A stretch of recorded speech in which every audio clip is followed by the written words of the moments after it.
yang kami kasihi dimanapun Anda berada, Anda kembali bersama kami dalam acara Telaga, Tegur Sapa Gembala Keluarga. Acara ini diselenggarakan oleh Lembaga Bina Keluarga Kristen atau LPKK bekerja sama dengan radio kesayangan Anda ini.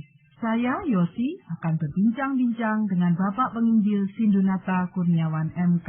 Beliau adalah seorang pakar dalam bidang konseling keluarga. Dan perbincangan kami kali ini tentang di manakah Tuhan ketika penderitaan terjadi. Kami percaya acara ini bermanfaat bagi kita sekalian dan dari studio kami mengucapkan selamat mengikuti. Sebuah tema yang dalam ya Pak Sindu. Di manakah Tuhan ketika penderitaan terjadi? Ungkapan ini berulang kali muncul Pak ketika kita mengalami kehilangan, musibah, bencana, kecelakaan, dan kemalangan. Ya memang Bu Yosi, saya sepakat bahwa ini memang seringkali muncul dan bahkan tidak jarang Bu Yosi, kita akhirnya mulai mempersalahkan Tuhan sebagai pribadi yang kita selama ini mengenali, kita anggap pribadi yang mengasihi. Namun kok lewat penderitaan, wabah, pandemi, lewat musibah yang kita alami, kok Tuhan itu kejam ya, membiarkan kita mengalaminya.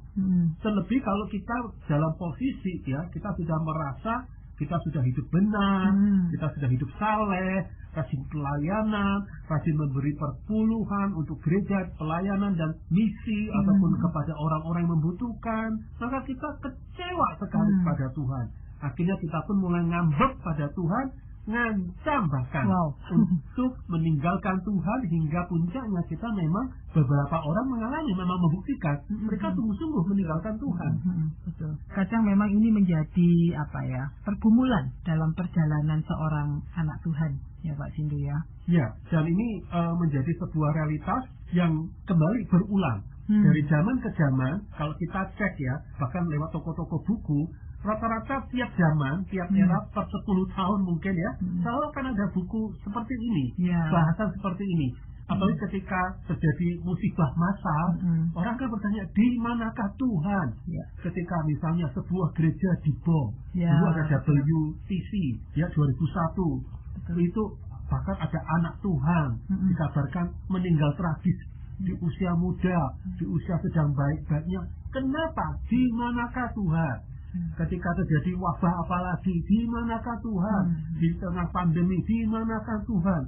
Jadi berulang-ulang itu menjadi pertanyaan yang selalu muncul, dan bahkan akhirnya dipercayai itu akan memunculkan orang-orang ateis baru, ya, gara-gara seperti ini, atau akhirnya orang-orang agnostik baru. Artinya gini, kalau ateis kan adalah orang yang tidak mengakui bahwa Tuhan itu ada. Kalau agnostik mengakui Tuhan itu ada, tetapi aku nggak peduli soal Tuhan. Jadi Tuhan itu ada, tapi aku nggak mau peduli tentang Tuhan. Terserah Tuhan. Sendiri-sendiri. Aku juga orang diriku sendiri. Orang-orang yang agnostik. Iya. Itu sebabnya tema ini sangat menarik ya Pak, menjadi dasar iman kita. Nah, membahas tentang penderitaan Pak, apa sih yang mendasar yang perlu kita tanamkan dalam diri kita? Yang pertama Bu Yosi, bahwa penderitaan sesungguhnya adalah buah pilihan manusia pertama. Menarik itu. Maksudnya bagaimana ya Pak? Jadi kan kita bisa memahami dari firman Tuhan bahwa Allah menciptakan manusia menurut gambar Allah. Salah satu sifat Allah adalah Allah memiliki kehendak bebas. Maka manusia yang diciptakan Tuhan, yang memiliki kehendak bebas, diberikan oleh Tuhan kehendak bebas, ditandai lewat keberadaan pohon pengetahuan baik dan jahat.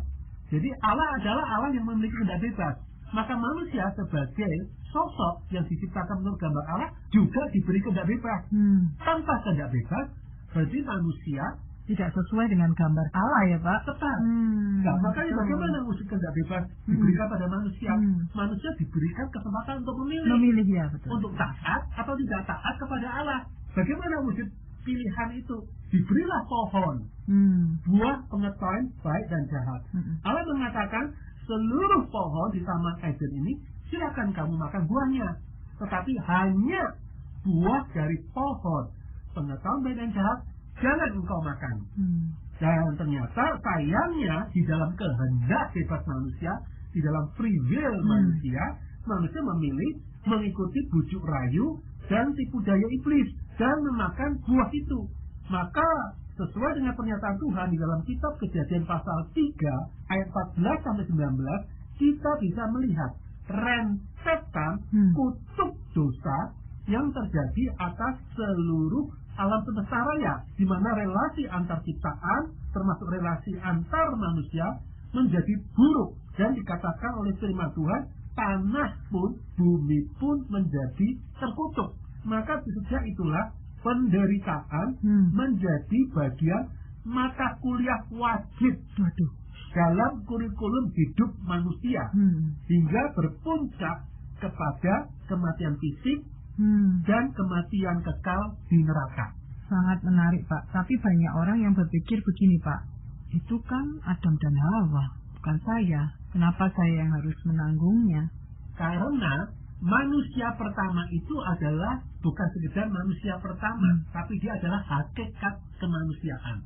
Kita mungkin tahu peribahasa milah titik rusak susu sebelanga. Misalnya kita punya satu panci susu sapi murni yang sudah dimasak, siap diminum, mungkin diberi sedikit gula, maka kita minuman yang sehat dan minuman yang menyegarkan. Kemudian kita tetes satu tetes potas, racun tikus, tes. Iya, betul. Ya, kemudian 1 jam kemudian ditawarkan pada kita, mau nggak kita minum? Ya nggak mau sih, Pak. Karena beracun. Iya, betul. Kok beracun? Cuma 1 tetes. Iya, 1 tetes tapi langsung mengenai meradi atau mewarnai, mempengaruhi satu panci susu itu. Nah, sama. Ketika manusia pertama jatuh dalam dosa, bukan sekedar Adam dan Hawa yang bernama Adam dan Hawa, tapi seluruh kemanusiaan terinfiltrasi, teresapi oleh dosa. Dosa masuk lewat seorang Adam, dan akhirnya Adam-Adam kecil, Adam-Adam yang lain, Hawa-Hawa kecil, yaitu kita pria dan wanita, manusia di dunia ini juga terinfiltrasi membawa benih dosa ini. Dan akhirnya kembali bahwa penderitaan kembali sejak manusia dalam dosa, akhirnya kutukan terjadi atas bumi ini. Penderitaan terjadi, kita mengalami kematian kekal, dan bagian dari kurikulum wajib kematian kekal itu adalah sakit penyakit. Jadi sakit penyakit, wabah, itu sudah muncul. Bibitnya sejak manusia memilih berdosa, dan akibatnya adalah sakit penyakit dan kematian. Jadi ini apakah salahnya Tuhan? Tentu tidak, Pak. Sama sekali tidak. Itu pilihan manusia pertama, pilihan kita sebagai manusia yang diberi kehendak bebas oleh Allah untuk taat atau tidak taat, dan ternyata kita memilih tidak taat. Dan inilah konsekuensi dari ketidaktaatan itu, sehingga muncul sakit penyakit, pandemi, mulai dari penyakit kusta yang kita kenali dari perjanjian lama atau lepra, sekarang namanya penyakit pes atau campak, tuberkulosis atau TB, dan penyakit menular lainnya, hingga HIV/AIDS yang sempat heboh tahun 80-an, hingga tahun 2000-an kita mengenal wabah flu burung, wabah SARS, MERS, wabah global COVID-19, dan nanti akan bisa muncul wabah-wabah penyakit-penyakit yang aneh dan ajaib yang baru sama sekali di era-era kemudian. Kita nggak pernah tahu ya, Pak. Ya, itu memang bagian dari rentetan bahwa dunia akan kiamat. Rentetan bahwa manusia akan binasa dengan bumi ini untuk memunculkan langit dan bumi baru yang Allah ciptakan ketika Yesus datang yang kedua kalinya. Wow, luar biasa. Itu sebabnya betapa penting kita mengenal firman Tuhan ya, Pak. Betapa penting kita mengenal kebenaran ini. Silakan, Pak, dilanjutkan. Apa yang perlu kita tanamkan lagi berkenaan dengan penderitaan? Yang kedua, Bu Yosi, adalah di dalam Injil Matius pasal 5 ayat 45, Tuhan Yesus sendiri mengatakan bahwa Bapa di surga menerbitkan matahari bagi orang yang jahat dan orang yang baik, dan menurunkan hujan bagi orang yang benar dan orang yang tidak benar. Jadi dari pernyataan ini kita dapat menarik pemahaman Bu Yosi bahwa dalam berbagai peristiwa Tuhan tidak selalu memberi keistimewaan kepada kita anak-anaknya atau kepada kita orang-orang percaya perlindungan dari musibah dan penderitaan. Jadi sebagaimana kembali dalam Injil Matius pasal 5 ayat 45, Bapa di surga menerbitkan matahari bagi yang jahat dan yang baik, sekaligus menurunkan hujan bagi yang benar dan yang tidak benar. Artinya itu namanya bagian dari pemeliharaan Tuhan secara umum, bahwa semua mengalami kebanjiran. Ada kebanjiran, ya kita orang percaya bisa mengalami kebanjiran. Ada mengalami kecelakaan massal, ya kita orang percaya bisa mengalami kecelakaan. Sehingga seperti yang tadi saya sebutkan dalam 2001 di WTC, menara di New York yang dibom oleh teroris secara tragis. Kenapa Tuhan? Anakku, kenapa dia pendeta? Kenapa dia seorang yang sangat baik? Tuhan panggil di usia mudanya. Oke lah, yang orang-orang jahat yang hidupnya melawan Tuhan, yang orang silakan binasa, masih sia-sia, masih tragis. Tapi ini orang yang setia, yang saleh. Kenapa? Ya, karena memang ini kebenaran umum atau situasi pemeliharaan dosa secara umum. Bahwa di tengah dunia yang sudah rusak oleh dosa, di tengah penderitaan yang sudah menjadi kurikulum wajib kehidupan manusia di bumi ini, maka tidak ada pengistimewaan kita untuk tidak mengalami penderitaan. Orang lain bisa mengalami penderitaan, sakit, meninggal karena kecelakaan, orang tragis, orang bisa mengalami sakit terinfeksi karena sebuah wabah. Kita pun juga bisa, karena kita bagian dari dunia yang sudah jatuh dalam dosa, bagian dari kemanusiaan yang rapuh karena kematian yang ada di dalam diri kita, dan kita sedang menuju kematian, di mana sakit, penyakit, infeksi, virus dan bakteri terjadi di dunia ini, dan kita bisa mengalaminya. Kita tidak steril, kita tidak lindungi. Nah, disinilah sebuah fakta yang kadang kita tidak mau mengamininya. Maka nggak heran muncul sejak zaman dulu, ya, sejak zamannya pemazmur pun sudah menuliskan di dalam Mazmur pasal 73, Mazmur Asaf.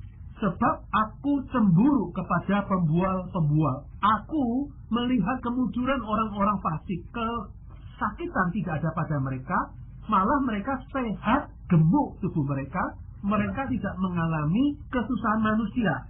Kemudian dikatakan di ayat 12, sesungguhnya itulah orang-orang fasik, artinya orang-orang jahat yang melawan Tuhan. Mereka menambah harta benda dan senang selamanya.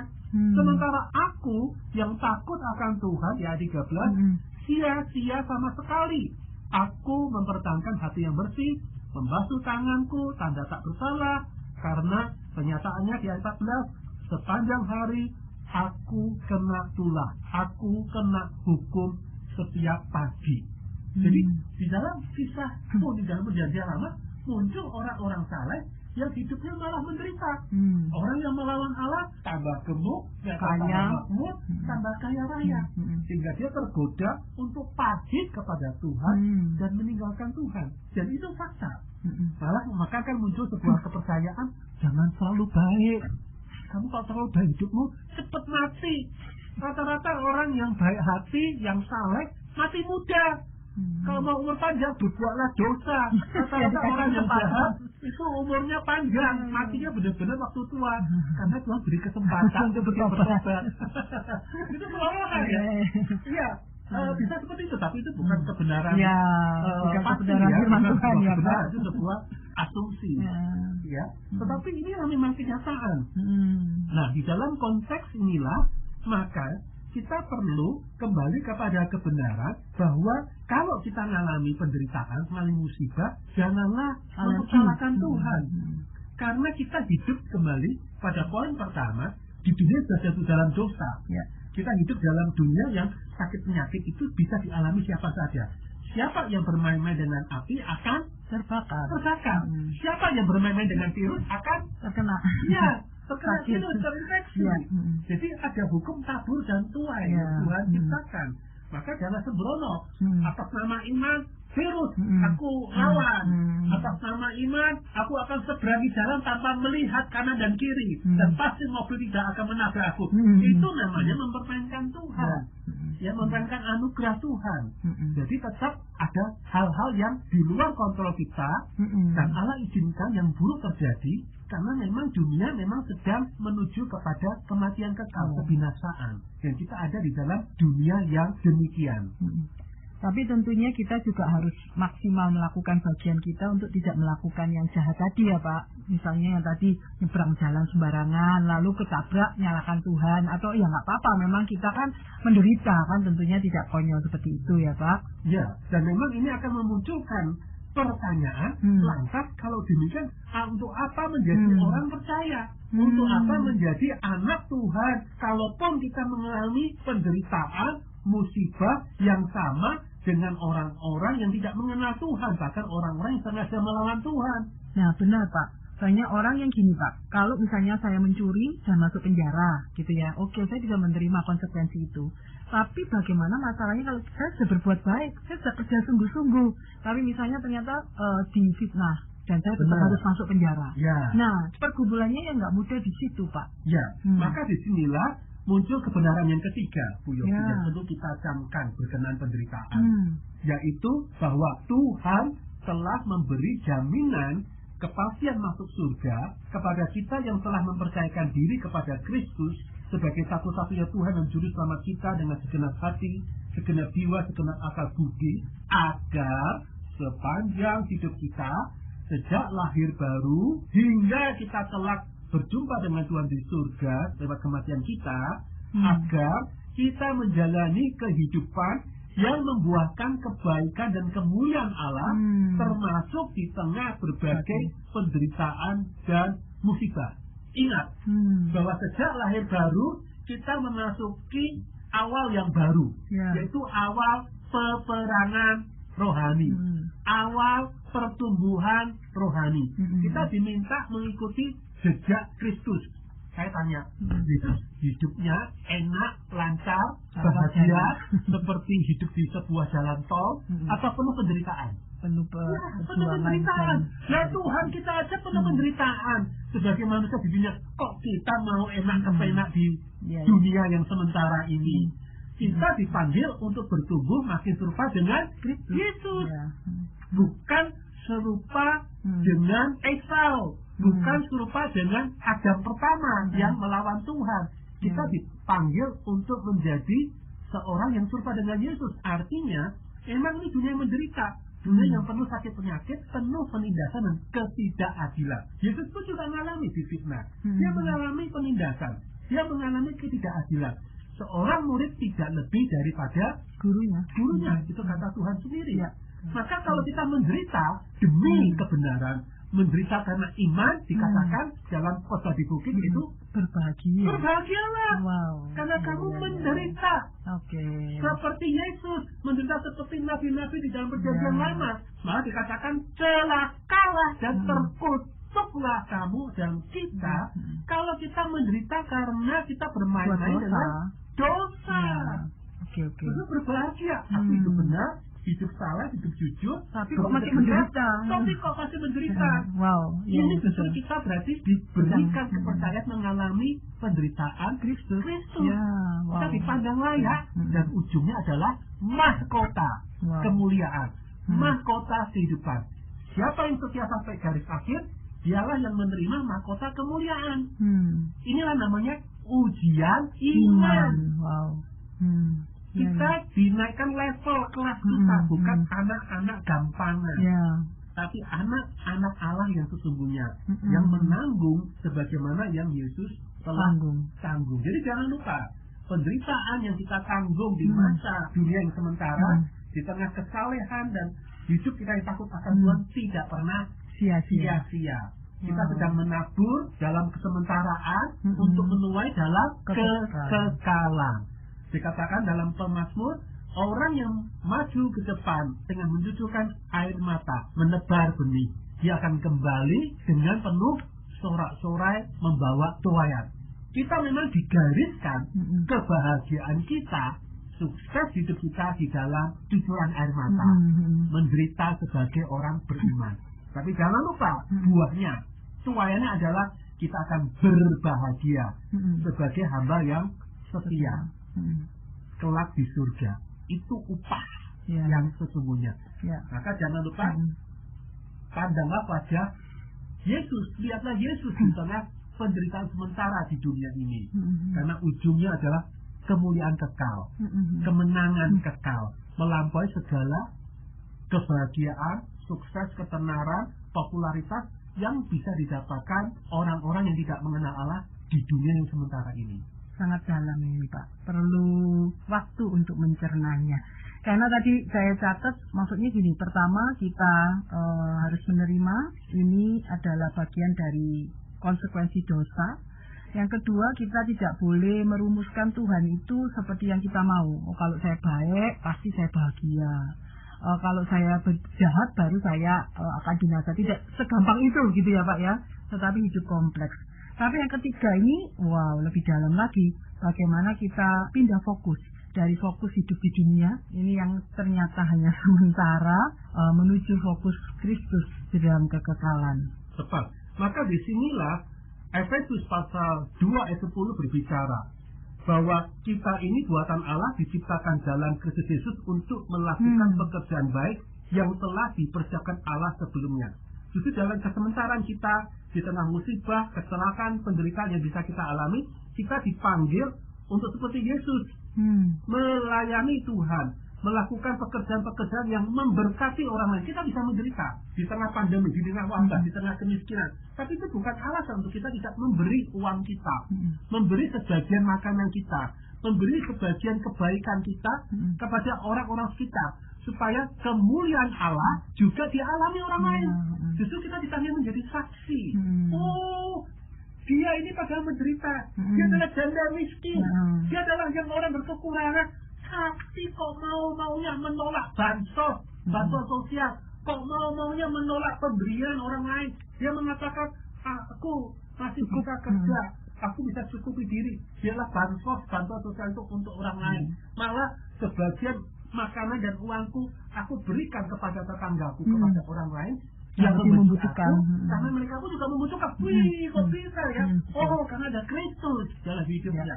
Kristus dimuliakan, Injil diberitakan, bukan hanya lewat omong doang, tapi lewat perbuatan. Dan inilah yang Tuhan akan katakan, apa yang kamu lakukan kepada saudaramu yang paling hina ini, engkau sudah lakukan kepada aku, Yesus, di dalam Injil Matius. Jadi di sinilah kesempatan kita untuk menabur dalam kesementaraan, memberkati orang-orang lain lewat kata dan perbuatan kita, agar nama Allah ditinggikan, kemuliaan Allah dialami lebih banyak lagi orang di sekitar kita. Jadi kalau menjadi berkat di tengah kelimpahan harta dan hidup yang lancar, itu lumrah. Semua bisa ya Pak ya. Ya, tapi kalau menjadi berkat di tengah kita hidup yang serba terbatas, berkekurangan, kita sedang mengalami musibah, itu sangat istimewa. Kita sebagai anak-anak Tuhan, kita sebagai orang-orang percaya, justru dipanggil untuk menjadi berkat di tengah musibah, menjadi berkat di tengah hidup kita yang pas-pasan. Itu karena ada Tuhan yang kaya, yang menjamin hidup kita, sehingga kita punya alasan untuk berbagi berkat. Kelimpahan hidup kita alami karena kita punya Allah yang memelihara. Dia adalah Bapa yang baik dan sempurna. Maka atas iman itu kita berani memberi. Apa yang terbatas kita beri. Malah akan muncul mujizat 5 roti dan 2 ikan. Betul Pak. Anak kecil ya Pak, yang memberikan bekalnya cuma untuk 1 orang, tapi ternyata di tangan Tuhan Yesus menjadi makanan bagi 5.000 orang. Dan bahkan lebih ya. Dikatakan 5.000 itu hanya yang laki-laki. Jadi bisa jadi 15.000 kalau ada istri dan 1 anak. Dan sisa 12 ganja.